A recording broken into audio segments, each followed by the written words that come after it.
मुसाफत के बाद हम इस वक्त पहुंच चुके हैं ज़िला रहीम यार खान में, और जिस फार्म पर अब हम मौजूद हैं ये farm colonel Mohammad Umar Khan farm है।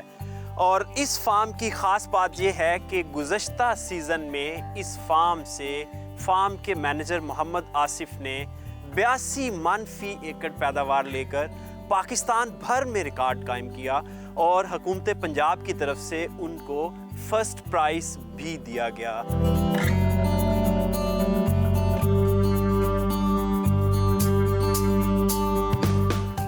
अस्सलाम वालेकुम सर। वालेकुम अस्सलाम। कैसे हैं आप? अल्हम्दुलिल्लाह, अल्लाह पाक का बड़ा करम। आप सुनाएं। सबसे पहले आपको बहुत मुबारक हो कि आपने इतनी बड़ी अचीवमेंट हासिल की। अल्हम्दुलिल्लाह जी, अल्लाह पाक का बड़ा करम है, और सुनो टीवी वालों का मैं शुक्रिया अदा करता हूँ कि वो प्रोग्राम के लिए हमारे फार्म पे तशरीफ़ लाए। बस इंशाल्लाह हमारे जितने भी किसान भाई हैं हमारे हीरो हैं, और जो भी अच्छी पैदावार लेगा हम उनको स्क्रीन पे लेके आएंगे, और उनकी जो प्रैक्टिसेस हैं वो हम पब्लिक को दिखाएंगे। ये बेहतरीन होगा इंशाल्लाह। इससे ज़िम्मेदारों का इमेज बेहतर होगा, और वो बेहतर से बेहतर पैदावार लेंगे, और इससे मुल्क को बेहतरीन पैदावार बढ़ेगी और फ़ायदा होगा। जी बिल्कुल ऐसे ही है। और इसके साथ आज हम आपसे वो राज उगलवाएंगे, अपने किसानों को बताएंगे। जो किसान हमारा 25 मन ले रहा है उसको हमने आज बताना है, समझाना है कि वो 82 मन कैसे ले जैसे आपने ली। इंशाल्लाह ज़रूर जी, हर वो चीज़ बताएंगे जैसे कि दूसरे ज़िम्मेदार का फ़ायदा हो।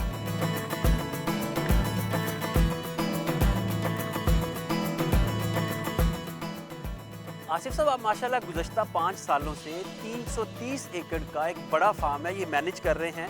अच्छा, इसमें जो आपने गंदम लास्ट टाइम लगाई है वो कितने एकड़ पे थी?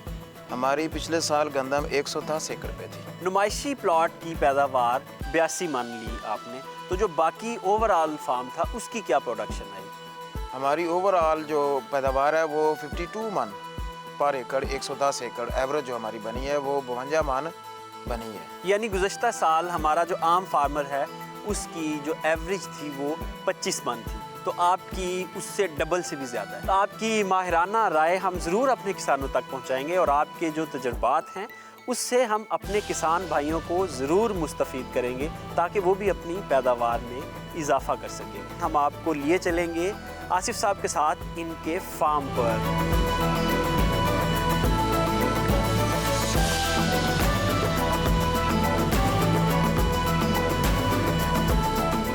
मैं कुछ नहीं बोलूँगा, अवाम आपको सुनना चाहती है। आप इस वक्त रोल मॉडल हैं गंदम काश्त करने वाले किसानों के लिए, तो आपकी हर बात किसान फॉलो करेंगे। तो मैं चाहता हूं कि आप हमें वो बातें बताएं जो किसान करें और उनको आप जितनी पैदावार मिले। हाँ जी बिल्कुल ज़रूर। हमने सबसे पहले ज़मीन का इंतखाब किया, जो हमारी सबसे अच्छी ज़मीन होती है मेरा ज़मीन, उसको। फिर उसके बाद हमने ज़मीन का एनालिसिस करवाया ताकि उसका पता चल सके कि उसमें कौन सी चीज़ की कमी है और कौन सी ज़्यादती है। उसी के हिसाब से फिर हमने फर्टिलाइज़र प्लान तरतीब देना होता है ताकि गंदम की पैदावार में कमी ना आए, इजाफा हो।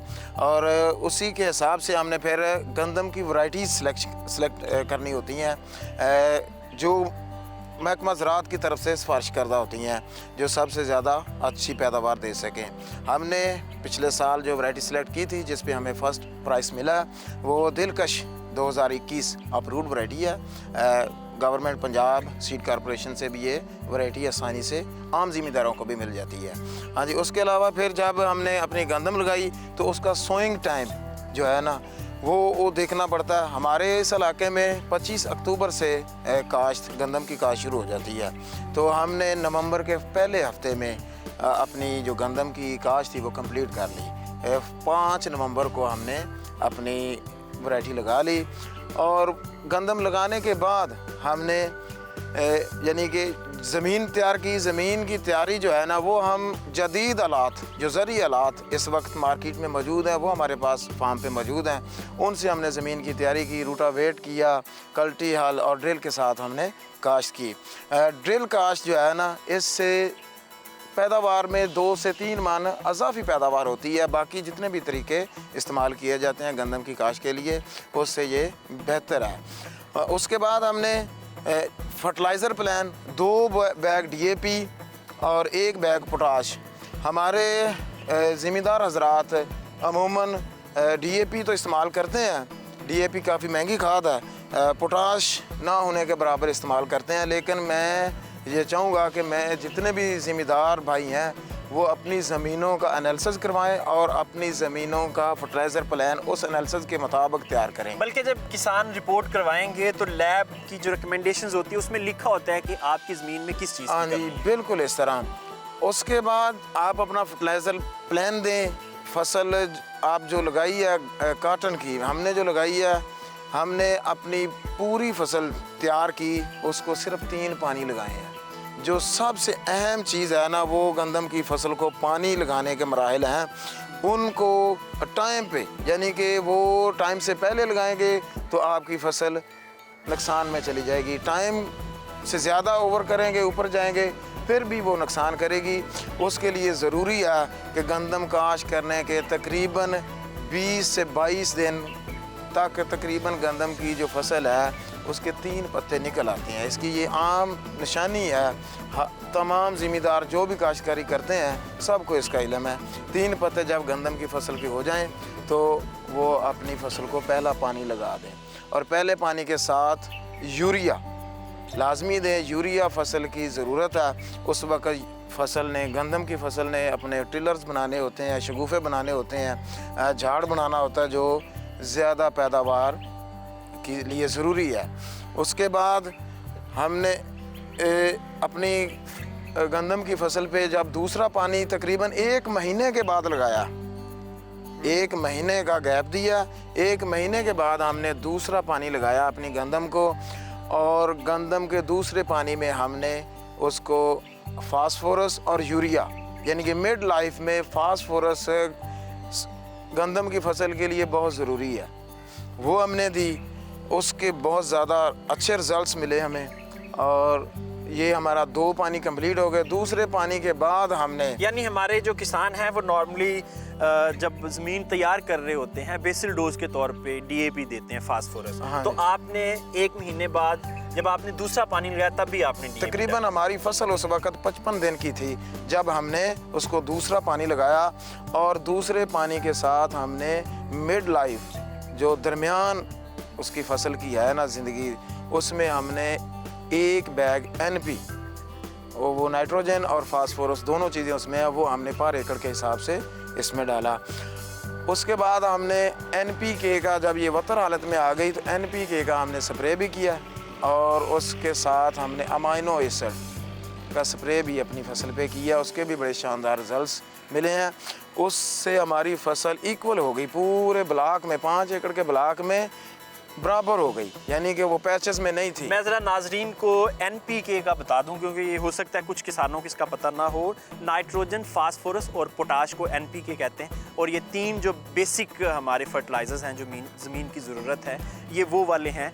और जब गंदम बड़ी हो जाती है, जब आप NPK अप्लाई करना चाह रहे हैं तो फिर ये लिक्विड फार्म में स्प्रे किया जाता है, ये छट्टा नहीं दिया जाता, ये दानेदार शक्ल में नहीं होता, ये आपको लिक्विड फार्म में मार्केट से हर जगह से मिल जाता है। कोशिश करें कि इम्पोर्टेड NPK हो, क्योंकि लोकल और चाइना का वो काम नहीं करता। तो NPK का स्प्रे गंदम के लिए इंतहाई ज़रूरी है। जी सर। उसके बाद जब हमने तीसरा पानी लगाया, ये हमने तकरीबन 5 फरवरी को हमने इसका तीसरा पानी लगाया। तकरीबन उस वक़्त हमारी फसल जो है ना वो 85 डेज़ के करीब थी, 85 दिन की फसल थी। उस वक़्त हमने इसको तीसरा पानी लगाया, और तीसरे पानी के साथ हमने इसको हाफ बैग यूरिया और 25 किलो SOP पोटाश जो होती है ना, वो flood sulphur of potash, sulphur of potash, sulphur of potash, हाँ जी, वो हमने फ्लड किया। और उससे हमारी जो फसल थी गंदम की फसल, उसका दाने का साइज़ बड़ा ज़बरदस्त बना, झाड़ जो उसका वज़न है वो बड़ा शानदार बना, और सबसे अहम चीज़ उसकी कद, हाइट और उसका सिट्टे का साइज़, यानी बड़ा ज़बरदस्त सिट्टे का साइज़ निकला। और ये सारी चीज़ें, ये सारे अवामल काम हमने अपने फील्ड पे किए। उसके बाद अल्हम्दुलिल्लाह अल्लाह का करम है कि हमारी फसल बेहतरीन फसल थी, और हमने पंजाब में फ़र्स्ट पोजीशन हासिल की है गंदम के जो नुमाइशी प्लाट था उसमें। बहुत शुक्रिया सर, इंतहाई शुक्रिया आपका।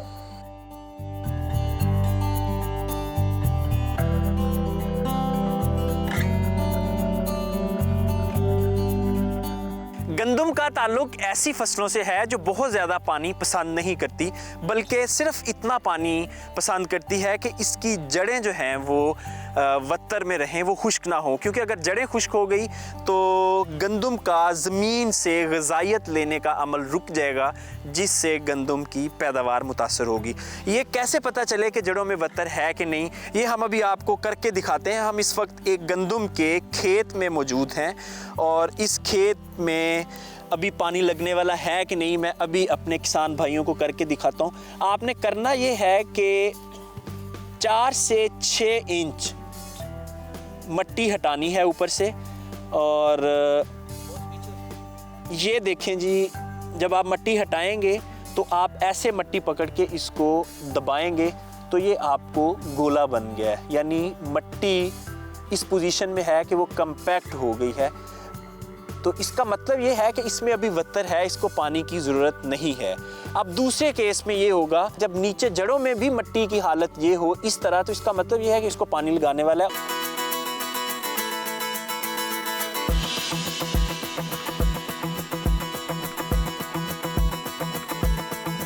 इंतहाई अफसोस की बात है कि हम हर साल अपनी टोटल गंदम का 25% तक पोस्ट हार्वेस्टिंग में ज़ाया कर देते हैं। इसकी वजह बहुत सादा सी है, हमारी ज़री मशीनरी के ऊपर इंपोर्ट पॉलिसी नहीं है। जिस तरह गाड़ियाँ 3 साल से ज़ायद पुरानी इंपोर्ट नहीं हो सकती, इसी तरह ज़री मशीनरी की भी पॉलिसी होनी चाहिए। हम आज भी 40 साल से ज़ायद पुरानी मशीनरी और ख़ास तौर पर कंबाइन हार्वेस्टर इंपोर्ट कर रहे हैं, जिसकी वजह से हमारा पोस्ट हार्वेस्टिंग लॉस 25% से भी ज़ायद है।